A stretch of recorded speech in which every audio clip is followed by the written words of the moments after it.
তুমি কি শুধু ফলের জন্য কাজ করো, নাকি কাজটাকেই পূজা হিসাবে করতে পারো?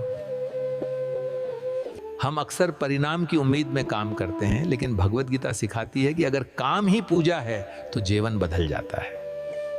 যৎ করোসি যদশ্নাসি যজ্জুহোষি দদাসি যৎ তপস্যসি কৌন্তেয় তৎকুরুষ্ব মদর্পণম। ভগবদ্গীতা আমাদের শেখায় জীবনের প্রতিটি কাজই ঈশ্বরকে উৎসর্গ করা যায়।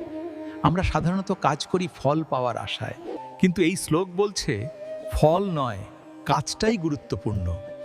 যখন আমরা নিঃস্বার্থভাবে কাজ করি তখন মন শান্ত থাকে। ফল নিয়ে চিন্তা করলে দুশ্চিন্তা বাড়ে এবং মন অস্থির হয়।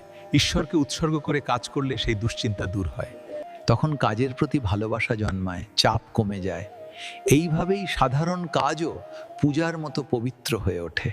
অহংকার কমে যায়, কারণ আমরা বুঝি সবকিছু ঈশ্বরের জন্য। এই দৃষ্টিভঙ্গি মানুষকে ভিতর থেকে বদলে দেয়। ব্যর্থতা তখন আর কষ্ট দেয় না, কারণ আমরা জানি আমরা চেষ্টা করেছি।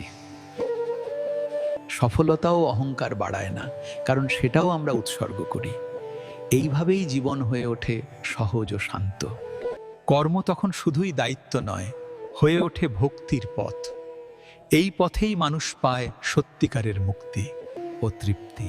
ফলের চিন্তা ছেড়ে দাও, তোমার প্রতিটি কাজকে পূজা বানাও, কারণ সত্যিকার সফলতা লুকিয়ে আছে নিঃস্বার্থ কর্মে। এমন আরও অনুপ্রেরণামূলক বাণী পেতে আমাদের পেজটি অবশ্যই ফলো এবং সাবস্ক্রাইব করুন আর অনেক বেশি শেয়ার করুন।